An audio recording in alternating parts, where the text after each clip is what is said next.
from our, I'm recording this, guys, just for other people to watch. at the time when Phil Morse donated to the house, it was valued at approximately 500 and call it $600,000.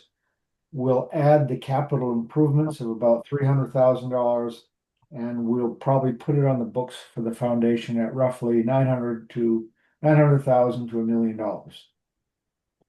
We have probably 100,000 to $200,000 in pledges that we're awaiting the 501(c)(3) status.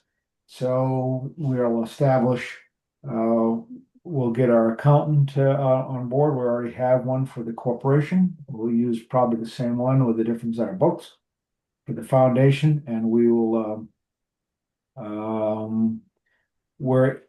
we're talking to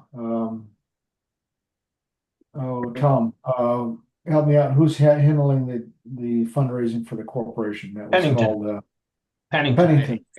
Mhm. We'll get a proposal from Pennington to handle the administrative side of the giving. We're not keen on them based upon they haven't really produced much of anything except invoices for us so far on their fundraising effort. So that's subject to more work, but I think the purpose of this call is just now that we have more context to what we're doing.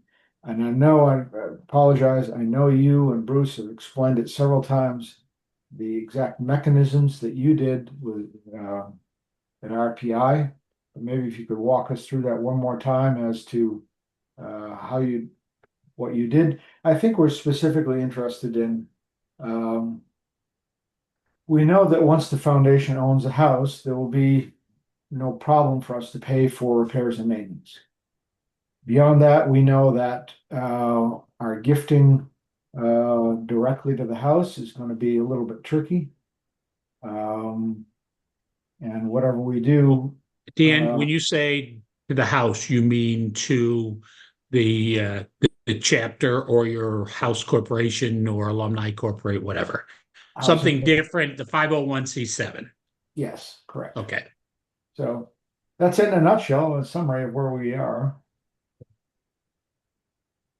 Okay. Let me just run through some of the stuff that I remember we did that worked very well. And we did hire an attorney that could be an attorney in Maine instead of for you guys. We did a local alum who lived about an hour outside of Troy to essentially prepare the paperwork for the transfer from the alumni corporation to the 501(c)(3). Okay. I will tell you, let me ask a question first of all. So I'm assuming you have separate boards for your 501(c)(3) and 501(c)(7). Correct.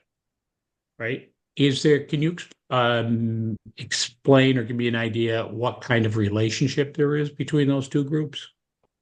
Well, it's pretty much the same group of people, but we segregated the people that were going to serve on those boards so that we can demonstrate there is a Chinese wall between the two organizations. Yeah, well, yeah, but the people are different. It's the same group, but there's no individuals who are on both boards.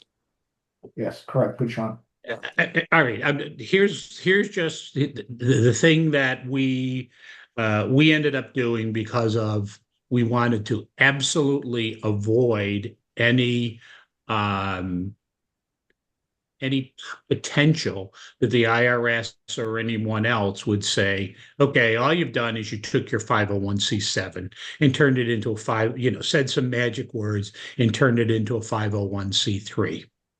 And both of those groups exist. And so what we ended up doing, and the lawyer, of course, advised this strongly, and that is to have separate boards for the two groups. Okay. So there is no, and we actually put in a couple of provisos within the incorporation papers, essentially that the 501c3 is now a self-populating board. They find their own people. However, the bylaws for Pinewoods Educational Foundation require that those newly selected board members need to be passed by the board of the 501c7. Yeah, we have That is- essentially the same thing. Good. All right. Slightly different wording, but essentially the same thing. Yeah. Okay. That's terrific. Because you really want to avoid any kind of potential that the IRS comes in and takes a look at something. They see that they're really both the same thing, and then your 501c3 goes out the window, and you have to go back to the old scenario. So Yeah. that's a reason to have complete independence between the two of them. And Yeah. the way we also set it up was to make sure that the 501c3 board meets independently. They make their own decisions, and they deal independently with the 501c7. Okay. And we actually have people who are on the 501c7 who want to attend the 501c3 board meetings, and the board of the 501c3 has declined to have visitors in those meetings. Okay, because the purpose of the two organizations is completely different. Okay, because once you transfer all the assets to your 501c7 is nothing but it's an alumni association. Yeah. You don't own anything. You don't have any assets. The other, just as an aside, when we were doing that, there was a fear about the 501c7 turning over all the assets to the 501c3. So the 501c7 kept saying, well, what if the 501c3 board F's things up? All right. We want to at least have some money that we could reconstitute some things, pay some legal fees, that kind of stuff. Right. So they did initially decide they were only going to do a certain percentage, and I don't recall what that was. And then later on, like 6 months later, everybody went, well, this seems to be working great. So then they transferred another big portion via, as you guys are doing now, donation from the 501c7 to the 501c3. Okay. Well, that was important to us to be able to do that. And there were some interesting meetings concerning the perhaps lack of trust between the two groups. I mean, there shouldn't be, but you never know what's going to happen, right?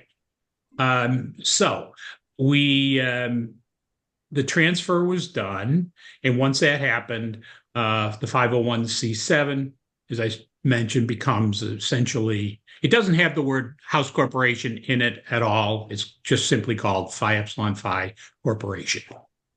And we have a board, and the board was the old board for the House Corporation, right? With a completely new set of people, younger people on the PEF board, the 501c3 board, right?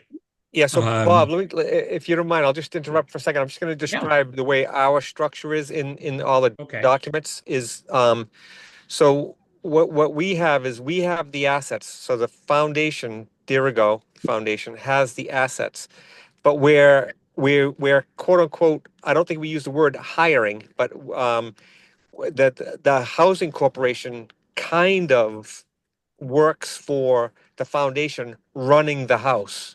So property managers. And so they received rental monies They manage the house. Yeah, kind of a alumni association, but managing our asset for us. That's the Yes. way the paperwork is set up. Yep. And that is, I mean, that's what we did quite some time ago. And because what it really does is it provides some much needed funding for the 501c7, right? And again, Very early. to just sort of return to the issue of, you've got the 501c7 is really people who, the reason they're on that board is they want to be part of the house corporation, and they want to fix toilets and work on plumbing and work on electrical stuff and all kinds of craziness like that. So that it makes Hey, our I apologize. experience. I apologize, guys. I got to jump off. I'm at my location. Sorry about that. We're Okay. recorded, so you can look Nice at talking with you, Sean. I will do. Right, see ya. Hey, bye. So it was again, essentially the wall, the real barrier between the two organizations, and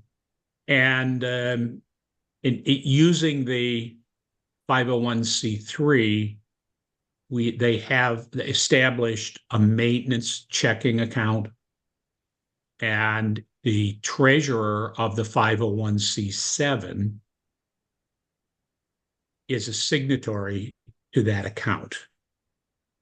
So as property managers, as bills come in, the treasurer of the 501c7 is writing checks to pay those bills. So for all intents and purposes, the 501c3 board is just really decision makers and policy setters. And what's your view of the rules? Let's say that we want to help the housing corp be adequately capitalized. So in our view, we need to get $100,000 into the housing corp so that they've got that rainy day fund and operating capital.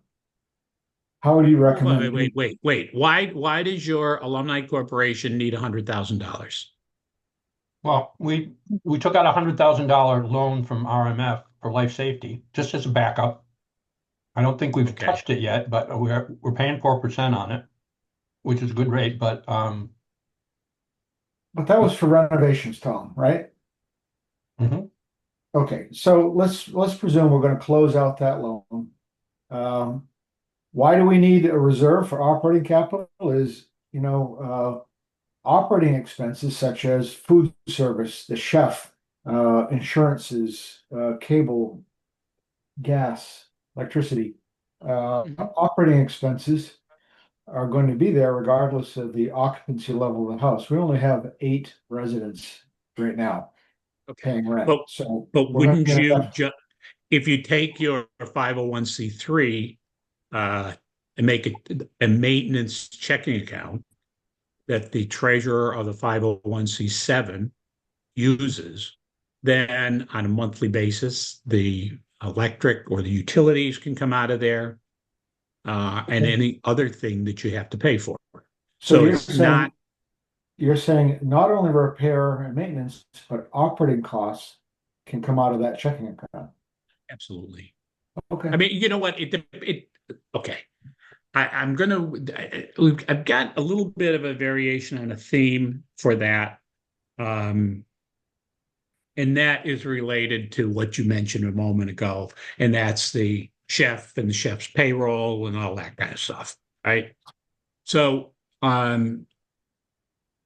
before we actually had the 501c3, the alumni corporation essentially did pass-throughs for the chapter, right? So they need some money, but you don't need a ton of money, because I can't imagine, you're going to be paying your chef $100,000 a year or anything like that. Probably half of that. Okay. $45K for 9 months. Okay. So here's this is my reaction. Number one, if you want to do that, then don't transfer all the assets over to the 501c3. Keep some of the money for yourselves. All right. And then, so when we do it, we the chapter essentially pays for the chef and the workers' compensation and the unemployment insurance. Okay. And on a quarterly basis, the chapter writes a check to pay for the chef for to essentially reimburse the 501c3 who serves as a primary employer and essentially has that person on its payroll. 501c7, the 7. The 7. Yeah. I'm sorry. So, and really that was just something we continued to do, because as you play it out, you've got certain state requirements for unemployment and for workers' compensation, Yes. that kind of stuff. And you got to have insurance policies to do that. So you need an institution to do that. So, could you have your 501c3 be the primary group to do that? I suppose you could. But then, I mean, are you just going to... The question that comes up in my mind is, how are you going to pay for the chef? Where's the money? Is the chapter reimbursing you? Yes. I mean, it should be out of their house bills. In the short term, while we're not full, we will be. You're going to have to eat the overflow. Right. Yeah. But ultimately, their income, the house income should be the room and board invoices, which are the same price as the university. It's, it's like, I don't know, 7,500 around there. Yeah. That per semester or a year? Semester. Okay. And those are straight off the university, dorm rates. So I would just, the most simplistic piece is just don't give the 501c3 everything that the 501c7 has, if you want to keep doing that for a little bit. All right. I can also tell you that what the 501c3 pays to the 501c7 for property maintenance services is about $15,000 a year. Okay. And there are IRS regulations, and that number is dependent on, I don't know, I don't recall whether it is the money that comes in or whatever. It has to be based upon reasonableness. Yes. So, and there are a variety of tests for that. One simple one is roughly 5%, property managers, roughly 5% of the total revenue handled. Then you already know that. That's great. So if we have 8 residents at $15,000 a year, that's $120,000 a year gross revenue, or $6,000 a year for property management. So I think we're okay with $15,000 a year for the short term, but if over the next couple of years, if that revenue doesn't come up, that may not meet all the tests for reasonableness. I mean, keep more than that, because what happened with our alumni corporation is, let's say they kept $50,000, right? And then of course you're going to invest it in Vanguard or some kind of funds somewhere, and they do terrific. So it ends up, they're making enough money on the investments, the 501c7 is, that they're really kind of set for good for right now. Give us an idea. I know our organizations between these two chapters are very different, and especially in maturity. What what's the order of magnitude of what your C3 is raising per year for revenue? You mean in terms of Donation. donations? Yeah. I'm going to say maybe 200,000. Okay. That's about what was But guessed. which is separate and distinct from the fundraising for the capital campaign. Do you find that any of the donors say, "Wait, what's this foundation thing? I want my money to stay with the chapter." Do you face that You know what? pushback? Dan, there's a simple answer to that. If that's what you want to do, make a donation, which you cannot take off on your taxes. Okay. Okay. You choose how you're going to do it. If you want a charitable contribution for it, you give it to the 501c3. If you don't care, then, do it the other way. I mean, we would have people and still on occasion they'll write a check to the 501c7. And when we get that check, I always call them and say, are you sure you really want this to go to the 501c7? Because you won't get a charitable deduction for it. And then they went, oh, I didn't know that. I guess I was confused. So they say, okay, I'm going to rip your check up. Send me another one that's made out to the 501c3. You use the same address or whatever, But Bob, if somebody wants to donate specifically to a boiler or whatever, in the 501c3, can't you do directed donations? Of course. Donor Of course. direct, I mean, donor up Yeah. to a point, Yeah. right? I mean, there's a lot of stuff that we for Delta Psi we're just starting to experience now. Okay. So it's been operating for about 13 years, and we're really to the point where we've got our mortgage is all paid off. Okay. We had a $1.5 million mortgage and spent 3 mil on the chapter house. And that's all paid off. That was paid off in 10 years. Okay. Because people were willing to do that. You show them what you got, and that's exactly what you guys have been doing. Here's the plans. Here's where we're going, what we're going to do, and gets them excited. All right. But now there will be contributions that'll come in, checks, and they'll say things like general maintenance. Okay. And they're sent to the 501c3.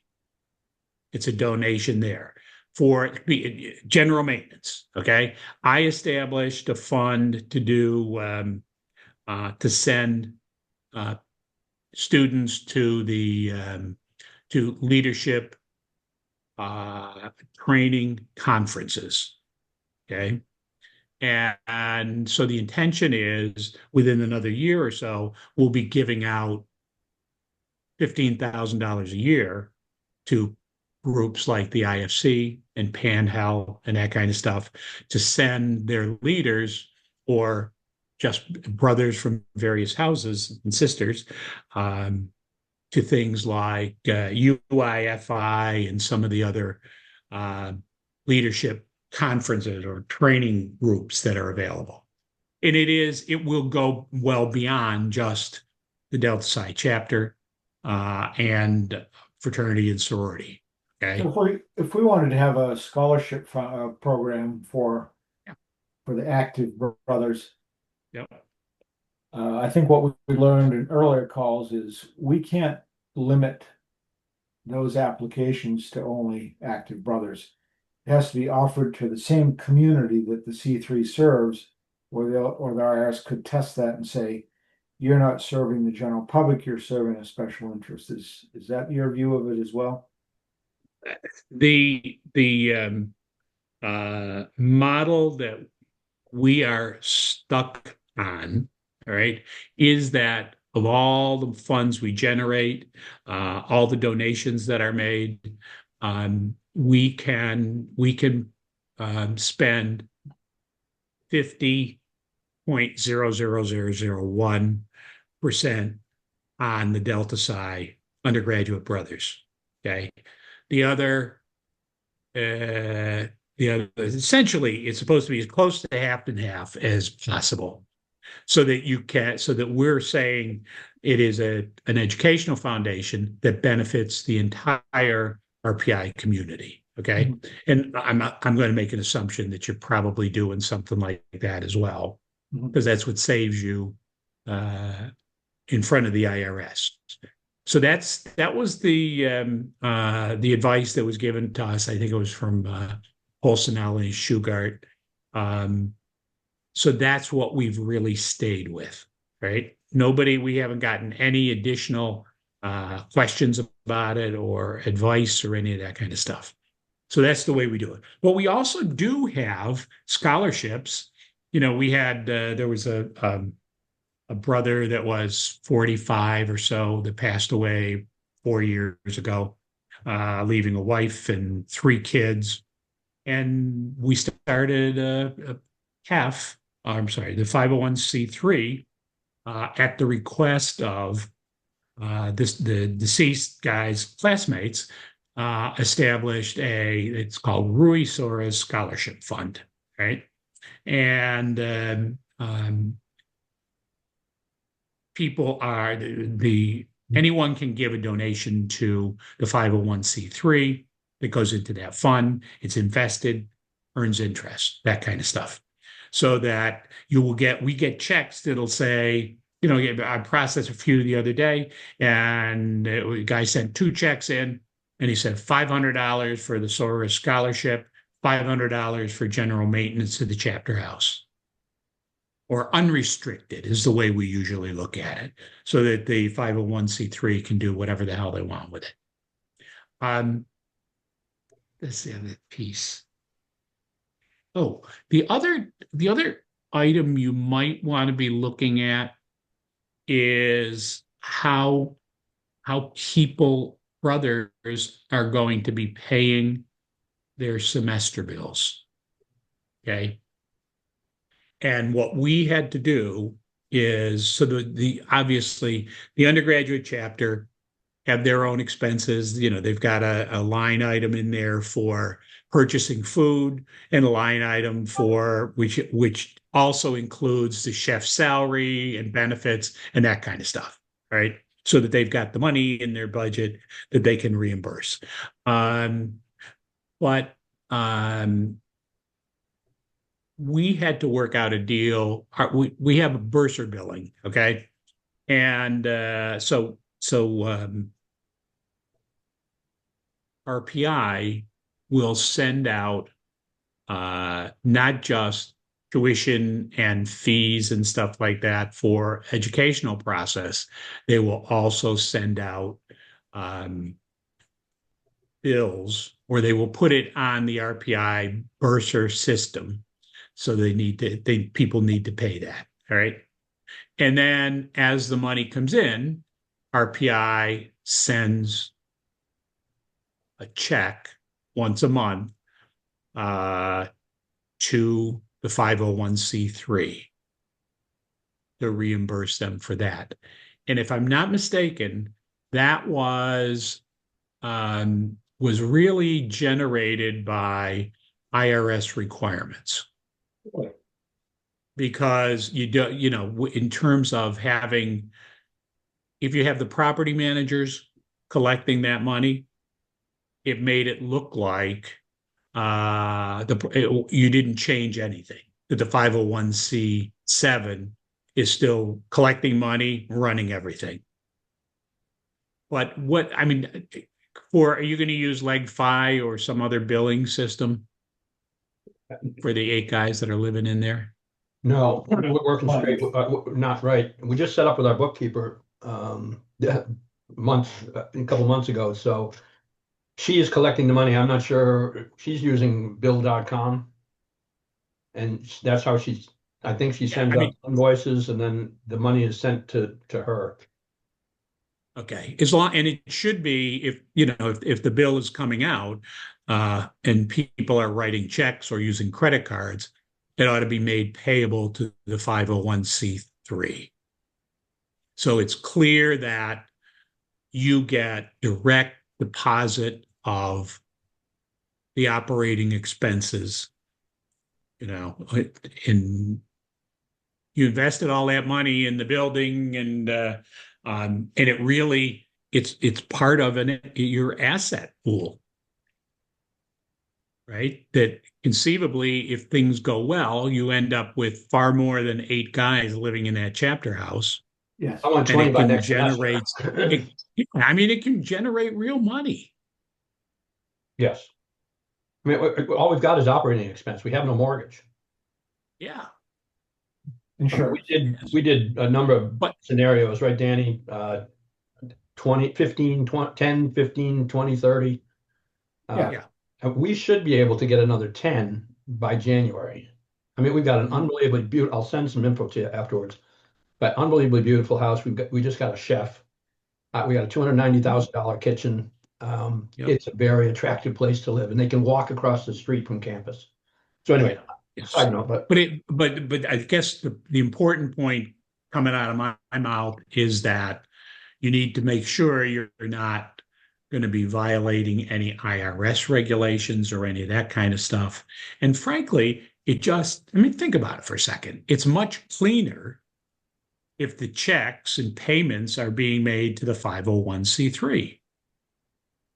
Because then it's very clear that the 501c3 is responsible for processing the money and keeping the money, and it is the entity which is renting to the students, not your 501c7.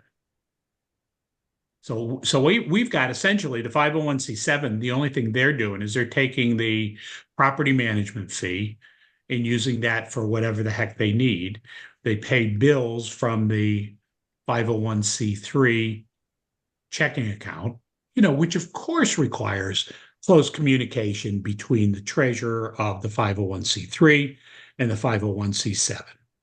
Normally what will happen is, we'll do a meeting and the treasurer of the 501c3 will say the treasurer of the 501c, sorry, the treasurer of the 501c7 will say to the treasurer of the 501c3, there's not much money left in the checking account anymore.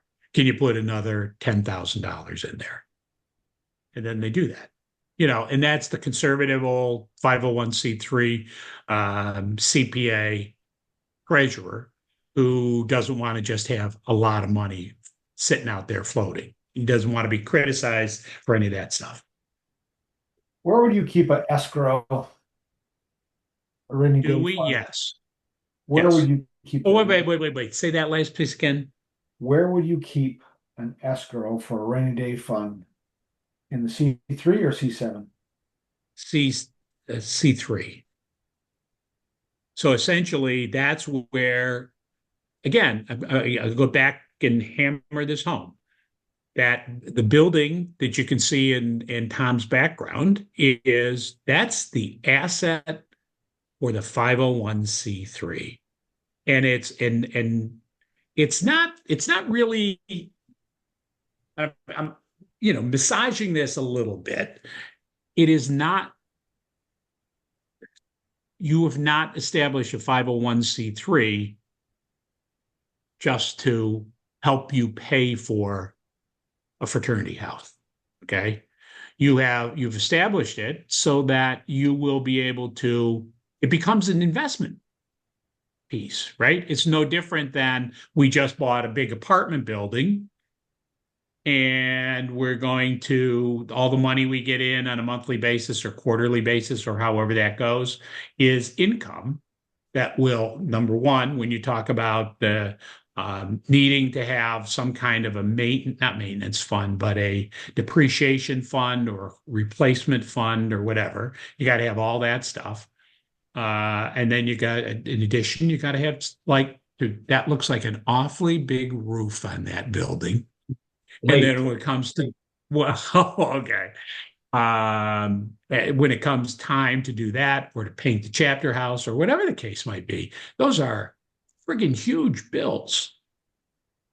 All right. So So it's used at the building is used, it belongs to the 501c3. It's used in investment, which allows the 501c3 to generate income from the rental pieces, and income which allows you to do the maintenance that's necessary, keep everything up. And then the next piece is earn profit. And when you do the profit, you start investing that. And then that's the kind of money that you start to spread around. You know, if you make $50,000 a year, you want to give 25 of it or to the chapter. Okay. But again, scholarships and things like that administered by the 501c3, not the 501c7. All right. Got to keep your eye on the ball and make sure you're not raising any potential problems. Right. Sure. That makes sense. Yep. I think so. Yes. Okay, so absolutely positively need to be there and that stuff. But then, of course, all the other things that fit in there, the 501c3 collects a depreciation account or a breakage fee, whatever the hell you want to call it, from everybody on the day they're initiated, or within plus or minus a month or two. And it's not just for the people living in the chapter house, it's for all brothers, because everybody's going to make use of the chapter house. Everybody's going to use the furniture. They're going to beat things up. You're going to have to, I'm assuming you've got an insurance policy and all that kind of stuff that you're going to have to pay for. RMF. Property taxes on the building. I don't think we pay taxes. We'll have to pay a lease to the university, ground lease. Right. So who owns the building? C3. So, we've been through all of that kind of stuff. When we did that, everybody started saying, so 501c3, why don't we get an exemption from property taxes? Which is like $27,000 a year. And then ultimately we decided we weren't that brave. Because if you start asking that question and you've got to go to the city, it's the taxing entity, you got to convince them of something, and you sure as hell don't want to come across as, we got a 501c3. But look at that. I mean, you really need to play that through, because last year the house belonged to the school, right? Yes. So that they would not be paying taxes. I mean, your house is located off campus, right? Yeah. Ours is on campus property, and it ties back to the ground lease. I don't think we're paying taxes. Property. Well, but it's good to understand. Yeah, you just need You need to be ahead of it, not behind it. Yeah. Yes. It's the kind of point when we decided to use a payroll service to deal with the chef's payroll and benefits and that kind of stuff. We, in doing our research, remember talking to someone from, I don't know, I think it was Paychecks. And this could have been just an incredibly wonderful sales technique. But the salesperson comes in and goes, "Oh my God, I just came from a client and then, didn't name the outfit, but did whatever, and said, and they've never used a payroll service before. And they just got notification from the IRS because they didn't have unemployment and workers' comp and all that kind of stuff, that they were being assessed a fee of, and it was like $20,000 by the IRS. Why that Okay. rest For for those? so I mean, so you sit there, and what essentially what happened is we're going, who the hell in our group has any kind of expertise in payroll issues, right? Because you got to, somebody's got to issue a paycheck for the chef. You have to you got to pay taxes and send a check into the state. You got to send a check into the feds. And we always did the old, so we don't get screwed up. You're going to be a full employee and not what they call the contract guys. I was trying to think of that before. People who come in and they work based on a contract and they don't have any taxes taken out of their income. Contractor. Yeah, whatever the hell kind of contract it is. But that just seems to be what a lot of people want to do. And they're not paying anything. And if somebody comes after you, the state of New York, the state labor department people or whatever, you don't want to even begin to show that any kind of nexus between not paying the chef and paying the taxes and all that kind of stuff. I mean, we've got all That's that why set we up. did. We've got all that set up Yeah. through our accountant / bookkeeper. Yep. So we've got workman's comp, we've got unemployment insurance, we've got all of the right stuff set up. Now, Yes. it's 143 right now. We got to be off this by $5. But a couple of questions for you, Bob, and it's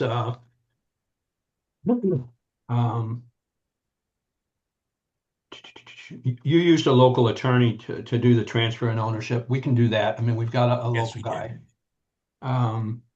Because that's not really rocket science. No, but we just want to make sure that it's done right. And and then kind of going forward, who does your administration? To me, we need to pay an administrator. We use an attorney, or I'm sorry, a CPA firm to do the 990 every year. Okay, and we've got, so essentially there's three pieces that get filed out of the RPI core. All right, one, the undergraduate chapter has to file its own 990, and you guys know that because the general fraternity is every year reviews that the undergraduate chapter has a 990, and if they don't, then they go, you're gone, you're out, you're suspended. All right, and then number two is 501c3 has to do a 990. Yeah. Okay. But what happens is for us, when you do that and they lose their assets, and they're just being property managers, their income level, if you were paying $15,000 from 501c3 to the 501c7 for property management stuff, the 501c7 will have the most simplistic 990 to deal with. But the ones that don't have it is the 501c3. Because if you have people who give X number of dollars or more, we have in New York State, we also have to file on the 990 with the Division of Charities, okay, the state regulating group, to make sure that you're a bona fide 501c3, and at least I don't think anybody really goes over the paperwork except they look at it, right? I think if we use everything. That's Go ahead. I'm sorry. Say again. Go ahead. I'm sorry. No. So in that one, if I'm not mistaken, we're paying $3,500 a year for that 990. Right. But you find out what somebody up there wants to do it for. Yeah, right? I mean, like I say, we've got the same accountant bookkeeper for the house corporation, and we'll use the same folks for the foundation. Again, separate budget, separate everything. Right. I'm just being nosy now. Is that a real accountant, a CPA, or is it a bookkeeper? No, they are tied to a CPA firm. This is their bookkeeping division. Okay, fair enough. So, I mean, we're going to be square on everything we need to be square. Yeah.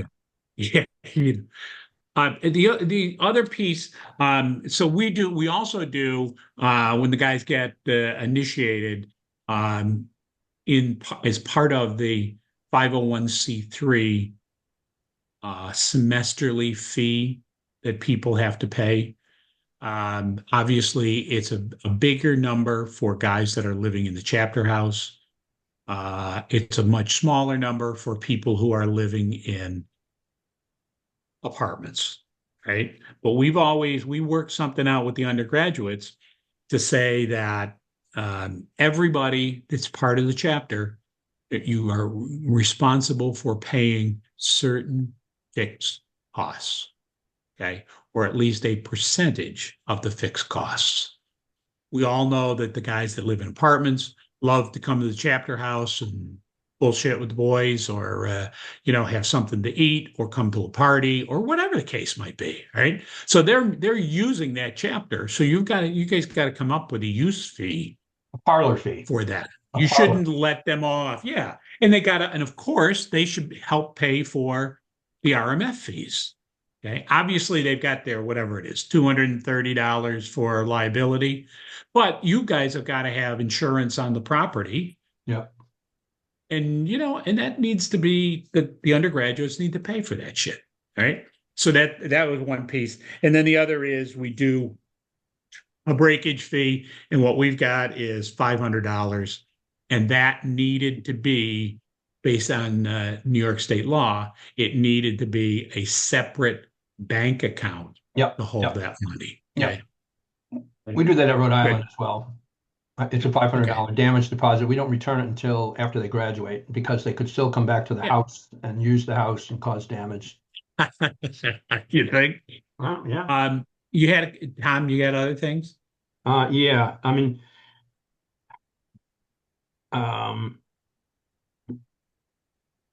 we talked about the administrator. I mean, one of the things we need to do is define the rules of the road, or standard operating procedures.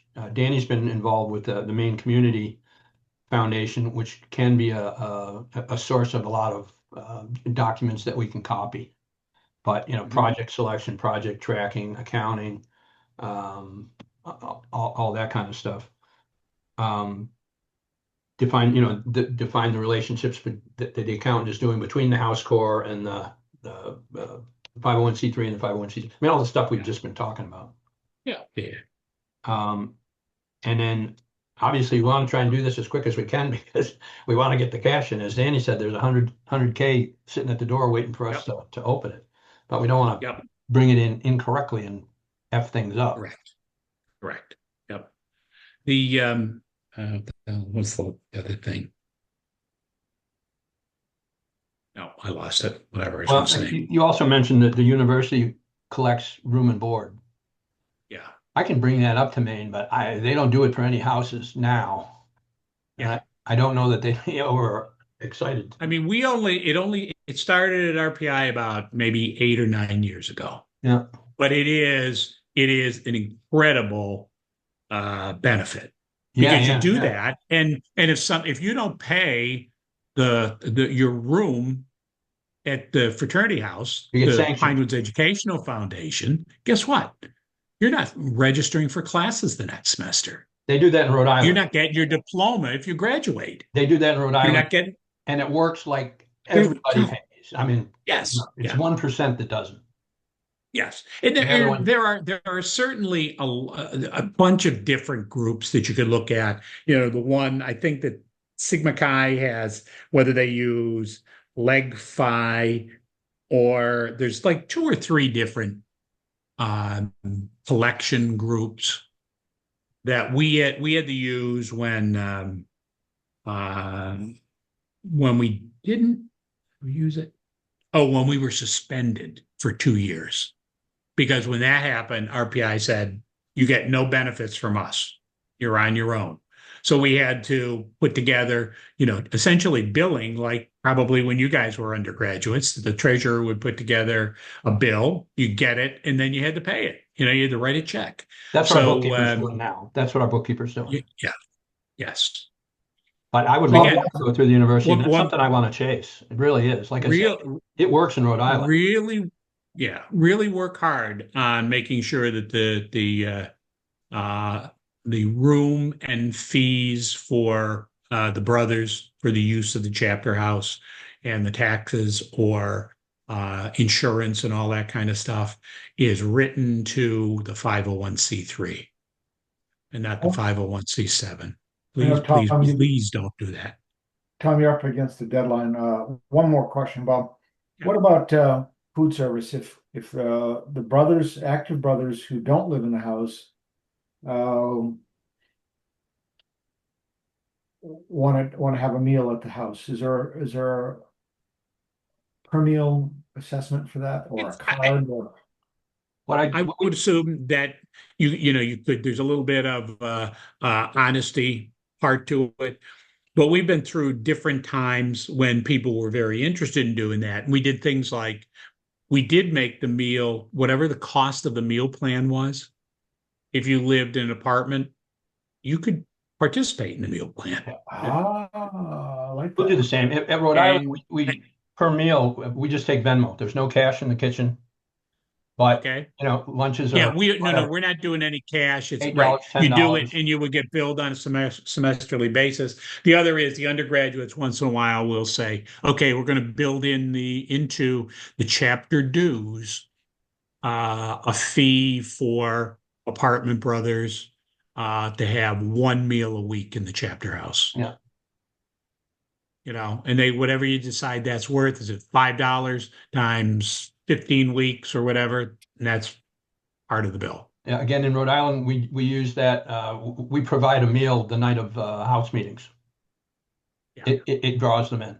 Yeah, and that's all figured in. And that's what we want. Everybody knows that. So then if you see the person that's around 3 times a week, sitting down at the dinner table eating, and it's up to the undergraduate officers to say, get the hell out of here, man. Well, there's also or get on the plan, to get on the meal plan. Yeah, recruiting is huge for us, and one of our best assets is we've got a chef in a $290,000 kitchen. Oh, absolutely. So absolutely. There should be a recruiting budget as well. Mm-hmm. So anyway, we're getting into the nitty gritty. So my announcement for today is the 2025-2026 academic year is my last year as chapter advisor. I'm done. The kids are making me crazy now. Yeah, I get that. I just don't get it. I get that. Too far away from it. When they send me a picture of the filler valve on a toilet and say, the toilet's broken, right? You guys can't Google broken valve on the toilet and fix it anyway. So I'm kind of excited about that. A little more relaxation and cool. That sort of stuff.